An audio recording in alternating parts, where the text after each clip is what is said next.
is a really fun presentation because we're at the infancy of the science around the microbiome, and yet it's pretty obvious that it has a profound influence on our health, and it's something that we can have potential influence on. So because we're at the infancy, there's going to be some good motherhood statements that you'll be very, very helpful, but I'm imagining maybe 10 years from now, you'll send in a poop sample and they'll do genetic analysis of your poop sample, and they'll say, you need to take the following bacteria, the following probiotics that's actually going to improve your health. Yeah. And I think, I'm so glad that we're talking about this today, because our gut is connected to our brain, connected to how we feel and how we think, whether we're clear-minded, of course, provided all other things in our life are stable, like sleeping and not having your credit card stolen. And not having your credit card stolen. My credit cards were stolen today, so we're humming on that. But so yes, there's new burgeoning science now showing that what did you think? We have different fingerprints. Our guts are somewhat different. Very much there are different. different requirements in terms of the bacteria inside it. So now it's like with the program, right? We said it matters not just what you eat, but when you eat. Now we're going to say it also matters what type of gut you have and what kind of lining you have and what kind of preferences does your gut have. Yeah, agreed. Right. The 100 trillion bacteria there. So that's right. This is what I want you to go away understanding. So these are the big picture points. What you can influence is choose a diverse, mostly plant-based diet that's high in fiber. That's how you satisfy and grow the bacteria that will be helpful to multiple aspects of your health. So that's, yes, you can add some meat with that, et cetera, but really this is the crux of it. And, you don't really have to change much from that advice then. I got convinced that actually probiotics, taking some bacteria in yogurt or kombucha or kefir or whatever. Kefir, yes, can actually. Sauerkraut. Ooh. Exactly. So I just had some. Gabrielle has been harping at me for a long time, and unfortunately it took the science to convince me that I'm actually going to ramp this up. It just comes to show who has influence. And I just want to remind everybody, I know, I'm working very hard at convincing my husband. I mean, maybe whatever I say has the Y chromosomes. Science speaks. You can't accept all this stuff. But the high fiber, and I just have to bring the flax seeds on because they're just so wonderful. They provide such a, there is also, so in flax seeds, we also have omega-3s. Yeah. So really, flax seeds are incredible. I cannot state that enough. Number one, make sure they're fresh. And number two, make sure you grind. Ideally, you should have flax seeds themselves, and then get one of those. What is that thing called? The thing that you brought me for Christmas that you won at work, and you claim that it's a gift. What is that little dynamo machine? Should I go and pick it up? The little it's like a mixer. Bullet? It's a magic bullet. Okay. So what I like about it, it's a little blender, right? But it has the ability to really chop seeds very nicely. And there's a beautiful flavor. Have you ever smelled fresh flax seeds? Oh, they're to die for. It's like your gut says, whoops, mine. Honest to goodness. Don't trust me. Do it yourself. Smell the grinded flaxseed, and you'll say, that's bizarre. I respond in this fashion when somebody presents me with a freshly baked cake or coffee, fresh coffee. Okay, actually, yeah. And sorry, folks, it's fantastic. I'm going to argue that actually taking the flaxseed in its original form is better than grinding it up, but it smells great. Well, no, actually, it's better to grind them, I will argue. Okay, we're already in disagreement. Look, and we decided we're going to tell the truth. So, and yes, this is about a balanced approach, and especially because your gut has to change over a period of time. It's not like I would want you to gorge on fiber starting tomorrow. You have to kind of train your gut and build up the bacteria over time in the same way, around the probiotics and so on. So, and that's the beauty of the 6-month program, is it can slowly test those recipes. I would also say, like we were talking about beforehand, use your mindfulness. How do I actually feel? How much energy do I have? Which foods actually hit the spot for me in which situations? Yeah, it's very important to eat flax seeds that are grinded because they're very small, and otherwise they just pass through the bowel and you don't get all the richness of the omega-3 inside the seed. Number one. Number two, don't eat apple juice, eat the whole apple. Don't eat orange juice, eat the whole orange.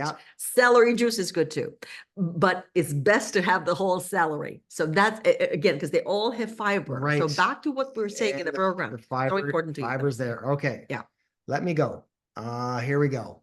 So whole bunch of books, right? Wow. And just take it with a grain of salt, because we know very little about the gut microbiome right now. So there's all these kind of, big new authors and so on. I would recommend the book, The Good Gut, because it's by the Sonnenbergs. They're like world experts from Stanford. But anyways, if you're interested, and like this is hot, right? All of the nature. The NIH, which is the National Institute of Health in the States, just invested $170 million distributed to 5 centers in the state to study this. This is a hot topic. So I'm almost thinking that I almost need a yearly update of what's happening there. So what is the gut microbiome, and what defines a healthy gut microbiome? So the microbiome is actually all the bacteria and fungi and parasites and all that stuff that's in and around your body. So like every single surface, up your nose, in your mouth, through the whole GI tract, on your skin, everything has got bacteria on it. And it's at least 2 times, probably 10 times the number of organisms in your gastrointestinal tract compared with the cells in your body. It's like thousands of times more genes. So the bacteria have way more genes than we actually have within our human genome. And those genes are absolutely important. It's a symbiotic relationship. You might say we humans are there to just carry around the bacteria. We're serving the bacteria. The more diversity, the better. Yeah. The more diversity you have, those bacteria, so in your diet, for instance, the more diversity of the bacteria themselves, they can do those important biochemical things that are so important for our health. So let me see if I got this straight. Yeah. What you're saying is if I have diverse foods, and I think it's about 30 different, or at least, it's a really minimum. In a single week, you want to have, and you guys can start counting this yourself. Think about this yourself. You want 30 different types of plant-based foods per week. Wow. You have to include the spices. Right, exactly. And the nuts and the lentils and the nuts and the lentils and the beans and whatever goes like in the stir fry, for example. That's right. Yeah. So the more diverse. So this is kind of interesting because it departs a little bit from the idea, well, I'm going to cook one meal and I'm going to eat only that one meal for 4 days. There's not much diversity there. So you need to jazz it up a bit. You might have one meal. I mean, from an economical, practical point of view, it makes sense to say in a given week, you make 2 main meals from which you could have at least, you eat 1 or 2, or, and you alternate and so on throughout the week. But then in between, there has to be diversity, like a breakfast that has a multitude of seeds and my smoothie has 15 different elements. There you go. So that's 15 right there. 15 right there. I'm just going to show you a quick picture. This is our daughter is a vegan chef. Well, not ever. She's just a really. She's a clinical psychologist, budding clinical psychologist, but she loves to cook. And if I show you what she wants for her birthday, I have to tell you, because it just came in actually as we were letting you in. Look at this vegan cooking book that she asked for. Apparently is The Cat's Meow. Yeah. It's called Big Vegan Flavor by Nisha Vora. My goodness, this is heavy. That's like, by the way, get your exercise. If this falls on my foot, it's strength training. My foot, but look at and it's wonderful to us to see that she's interested in eating diverse. This book is all about diverse food. Agreed. So I just want to show you that kind of soup dish has about 12 different plant-based ingredients, including about 5 different spices. So anyways, big picture, more diversity is better. You're having those bacteria do the biochemical conversions that actually really help your health in lots of different ways. Yeah. So what are the big functions? What does the gut bacteria do for us? What are the systems? And you could actually, the hint is you could mention any system, it probably has an influence. big one, right? So they're Digestion. taking the big chunks of food and breaking them down into molecules and amino acids and all that stuff, then kind of get through the mucous membrane, get absorbed into the bloodstream, making the vitamins, minerals. There's all sorts of stuff that they're actually breaking down and doing the work for us. It's like paying the workers. Yeah, That's well, the work inside. Yeah. So they're doing a lot of work. Immune function. Ooh. About 60, 70% of all your immune cells that fight off infections and cancers and all that stuff actually reside within the GI tract. And what they say is that that's the training ground for those immune cells to be able to figure out what's foreign and what's part of the body itself. So incredible. And if you have an inflamed gut, and your immune system is not going to function as well.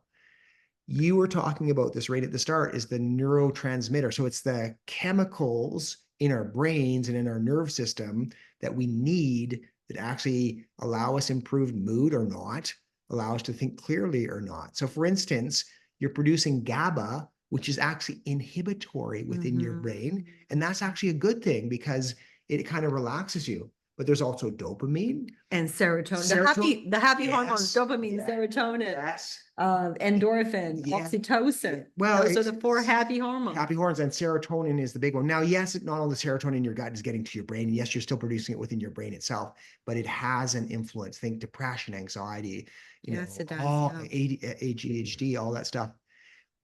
I didn't know this one until I was listening to the podcast this afternoon. Has an influence on like all your metabolism, how hungry you are, whether your cells are resistant to insulin, whether you're putting on weight. There's a lot of studies right now that show that the healthier your gut is, the healthier you are in all these realms. Yeah, so it's probably related to inflammatory processes. I was thinking about it. I've actually got a good genetic background. I'm going to tell you that in a moment. Okay. Maybe why my skin is so clear. So there's the gut-brain interaction. So there's lots of like 3 different ways in which the gut and the brain communicate with each other. So not only is there kind of the chemicals that are getting into your bloodstream, but there's actually neurons that go from your brain right into the lining of your gut. Did you know that when you have a sweet meal that you actually like, the neurons that are in that part of the gut that's actually absorbing it are picking up that and sending a signal to your brain that is subconscious to say, ooh, I like that. I want more of that. It's actually tasting the food for you. And it's in the dark of your stomach. You can't even tell, but you're actually tasting the food itself. And it can distinguish. You are your bacteria. That's what And you can distinguish between, for instance, no free will, real sugar and fake sugar, like false. So it's the same nerve, but they're being stimulated in different ways. So you're actually able to discern what's happening there. So it's going both directions, right? You're sending signals up, and you're also from your brain into your gut, and a lot of things around, when you don't like the food and all that stuff. So, okay. What childhood factors influenced your microbiome? Well, the amount of dirt that you're exposed to, the amount of animals and other kids that you're exposed to, your environment, obviously. Yes, at home, wherever you are, outside. And I'm thinking about you as a child on the Romanian farm with my goodness, with the pigs, and the ducks, and the chickens. Yes, you would have been eating everything, and the horses, and the dirt was getting into your mouth all the time. I was everywhere. How about I was on top of ducks saying, "Giddy up, let's go." How about right at birth? Tell me about my mother is so you're exposed to the environment in the womb. So obviously, what your mom is eating, so the womb, the diet, the emotions. No. Actually, the womb is actually, they think it's sterile, so you're not actually getting. Well, there's a little bit of question, but that's not really the influence. It's actually a time of birth. Right.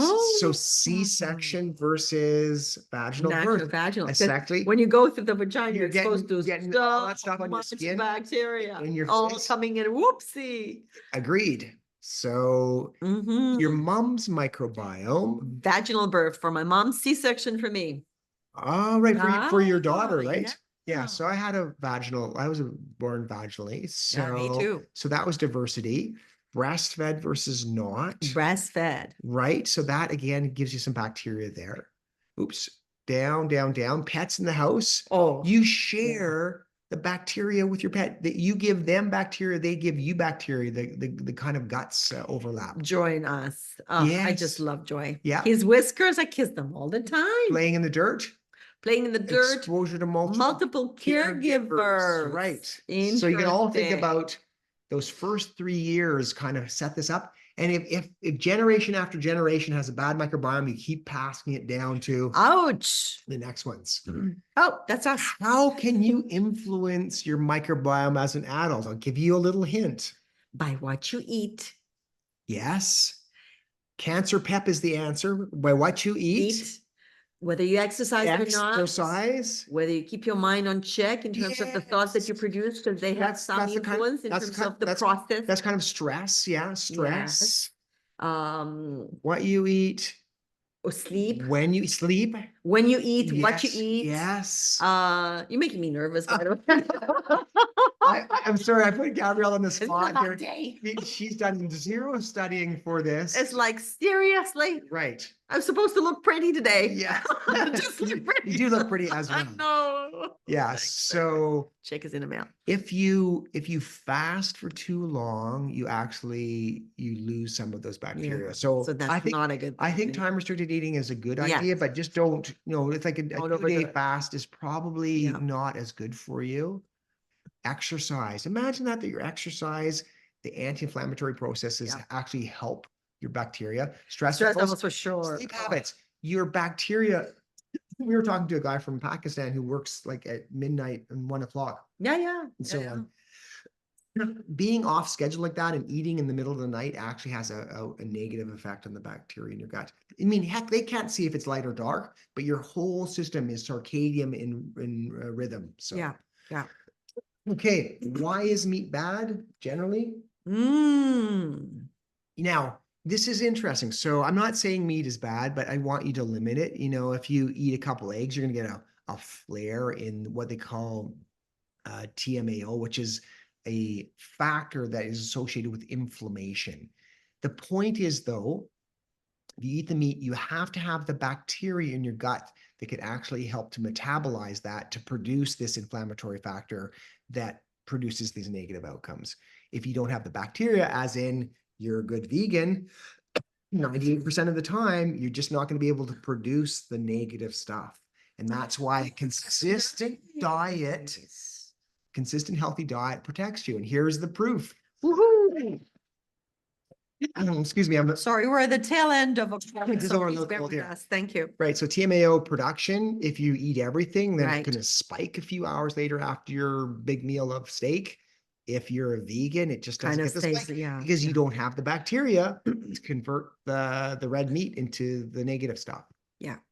Now, this is the healthy diet, right? So you're taking in the plant-based diet. Fruits, grains, legumes, vegetables. Right. You grow your bacteria over time that gets better and better at digesting those healthy foods. And it gives rise to other bacteria that is good at digesting those foods and so on. And it's really interesting because now we've been plant-based primarily since 2019. Yeah. Actually, 2018 in December. I remember we came back from a trip in New Zealand. We saw the movie Game Changers, and literally it changed our game. Yeah. So we decided that's overnight. We bought a Tesla and we became vegan overnight. But that aside, I want to tell you, prior to changing our diet, at least, and of course, it's a personal thing. Yes. Remember, the gut, the lining in your gut is also personal. Yes. Right. So it differs from person to person. But I mean, I've always had relatively good amounts of energy, but I'm so delighted that I no longer have any abdominal issues. Yes. I mean, like zero. Yeah. I'm not talking a little bit. I'm Yeah. talking zero. Nice. No headaches, no abdominal issues, no digestion issues. And look no at your skin. feeling. It's so My skin beautiful. is beautiful. And the amount of energy that I have. Yeah. You thought I had a lot of energy before? My goodness. Nice. So it's probably mediated. Yes. So what happens is the bacteria then is breaking down the food. One of the substances that is able to get through the mucus barrier is called short chain fatty acids, which has the anti-inflammatory effect, right? We're about inflammation. Within Sorry the about that. CancerPEP program. Look at the two of us, her blowing her nose and me coughing. Right. Sorry about that. This has all these potential benefits, right? Increased Including energy increased expenditure, There you go. anti-cancer, improves insulin sensitivity, anti-lipogenic, anti-inflammatory, increased intestinal barrier function. Yeah, for sure. less weight gain is the interpretation of that one. So, okay. Yeah. And so then this is the same idea is if you're a vegan, you're able to put out more and more of this healthy short chain fatty acid because you have the capacity. So it's like I would say training, but giving your gut the opportunity to do that. For sure. So this is what I was talking about, this personalized nutrition. So some people, if they eat ice cream, their blood sugar spikes and so on. Some people eat rice, their blood sugar spikes. But there are other people who don't have a spike to either of those, or different people have different spikes. And so you can do this kind of test. This happens to be out of Israel. Aaron Segal is his name, brilliant scientist there. You send a poop sample and they look at the genetics of it, and you can actually predict which foods are going to cause a spike in your glucose. Why is that so important not to spike your glucose?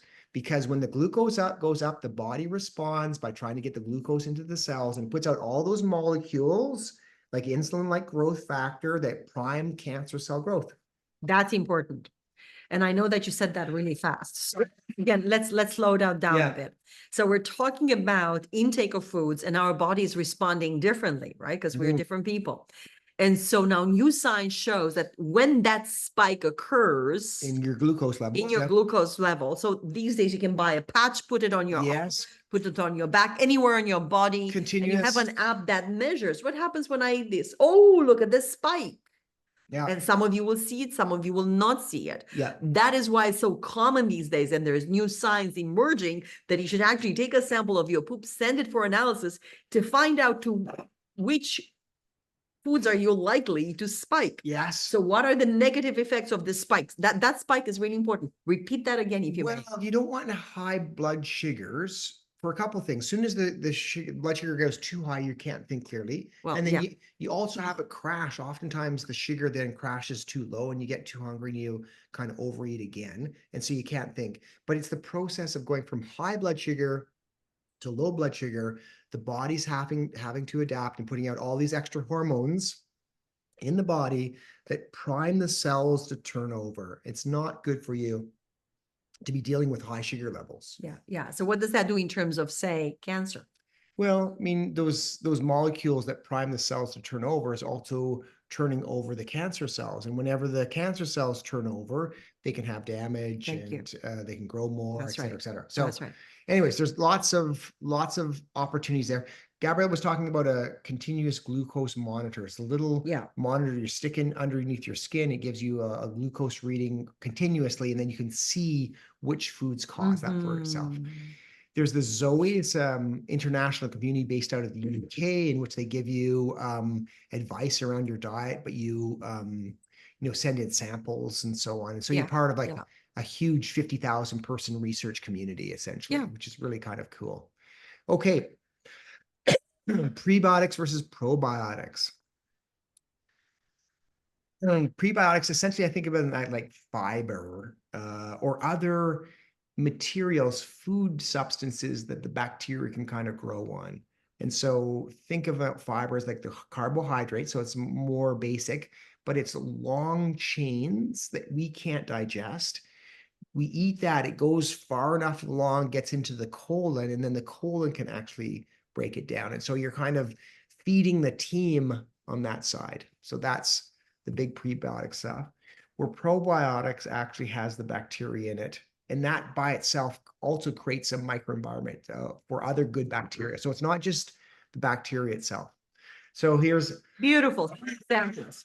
So apples, artichokes, bananas, onions, tomatoes, that's examples. Those are examples of prebiotics. Prebiotics. The probiotics, like yogurt, miso, kimchi, pickles, tempeh, sauerkraut, for example, kefir.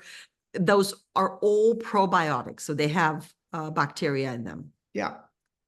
So prebiotics, you're seeing nice diversity there of the foods. Probiotics is, these pictures. Okay.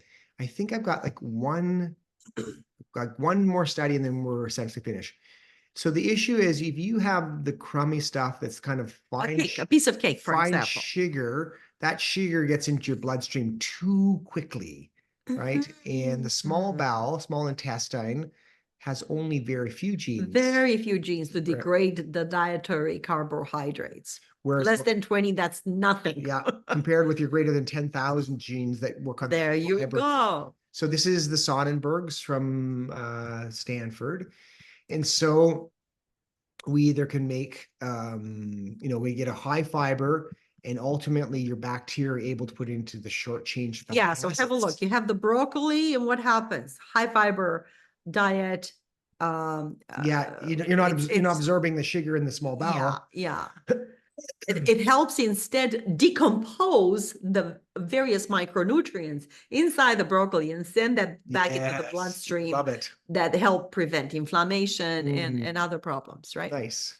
Yeah. This is a beautiful picture again from Justin Sonnenberg. So on the top left-hand side are all the bacteria. Yeah, look at them. Like little workers. Give me the food, man. Give me the food. It's so dense. They're like shoulder to shoulder type thing.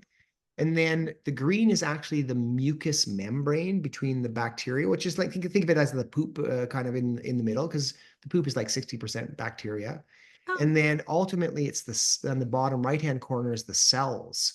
So you've got this kind of mucous membrane forcing the bacteria to kind of break down that big food stuff and only letting the small molecules through into your cells to absorb it. So that's looking on the healthy side. And then essentially, you have the rat that's eating the salad and then the rat that's eating Coke and the candy. And you can see how if you eat the crappy stuff, you actually start to break down. If you're too hungry for too long, you actually start to eat away at the mucous membrane. And then the crappy stuff. And that's what causes inflammation. Inflammation and leaky gut syndrome. Leaky gut syndrome. Yeah. And you say, gee, I'm not feeling well. That was so delicious, but why am I feeling so crappy? So if you take care of your bacteria, and what happened? I'm not sure. Yeah. So bacteria, bottom right-hand corner here, you get a nice thick mucous membrane. You're protecting your cells. And if you don't have enough fiber, ouch, it's going to get in. The junk is getting into your system. Lots of inflammation happening. So fiber. So the Hasda is a tribe. I forget where they're from. They're getting like 150 grams a day. They're like eating tubers if they're not able to eat otherwise. What we're recommending is for all of you, is about 30 to 40 grams of fiber per day. And currently in the US, probably Canada, 10 to 15 grams per day. That's terrible. Yeah. And hence you have it. The society, both societies are filled with chronic diseases. Yes, I mean, yes. I was talking to a colleague today. George came in my office and he's like, guys, what are you going to do? Because we need your program for everybody in our population. Yes. Our population, it's all about chronic disease. There's so few people that don't fit the criteria of a chronic disease these days. Agreed. I mean, it's everything 90%. From inflammation, from arthritis, from headaches, from this and that and the other. Diabetes, obesity, heart disease. And they're all chronic diseases, right? And there it is. I just want to show this a very interesting one. So they took rats, 1 generation, 2 generation, 3 generations. They give them crappy foods, and the mom was keeping on passing down the worse and worse and worse and worse. Interesting. And so by the time you got into the 4th generation, the diversity was very low there. Now, interesting, if they do a stool transplant, so they take stool from a healthy rat, mom, they put it into this poor rat, they can actually grow up a good you heard us well. So this is very budding science, okay? Yeah. Showing that even though you have problems in your digestion, the type of bacteria that you have in your gut and so on, there's a way of balancing that out by having fecal transplant into your system. So they take a little bit of poop, they put it up your bum, and you might say, well, doesn't that just come out? No, it doesn't. It actually attached to the wall and very quickly and goes up. Yeah. Interesting. Okay, so we're going to finish off talking about this study. So from the same group, the Sonnenbergs, and Chris Gardner, you would have seen him on the twin study or What You Eat, and more recently the microbiome one that we're watching right now on Netflix. Actually, they just published an excellent study in Nature. I was reading that the other day. Yeah. Randomized trial. Good science. Basically 36 people randomized. 17 weeks, either super well controlled, well devised, very good methodology. Fiber diet versus a fermented food diet. We don't have enough of those studies, to be honest. Exactly.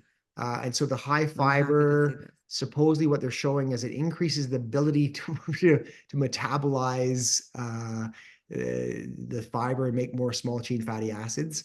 The fermented foods had increased microbiome. So they call it a FIFO-FOFUM. FIFO-FOFUM. So fermented fiber and foods, FIFO is the name. Fermented fiber-rich foods. Yes. Okay, so are good for us.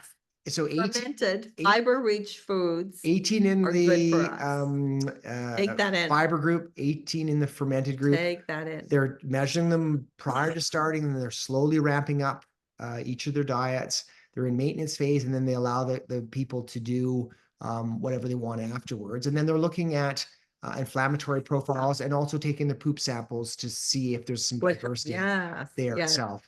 Ooh, look at those results. So fiber on the fiber group, they were able to crank themselves up and they maintained slightly higher fiber. The fermented side, at baseline, they're hardly taking any fermented foods. And they were able to crank themselves up, and they actually maintained it afterwards because it actually maintained what? So their fermented intake. So this is just about intake. How much intake did they have of fiber? And this is the fiber group who was actually able to get it to almost to the national recommendation.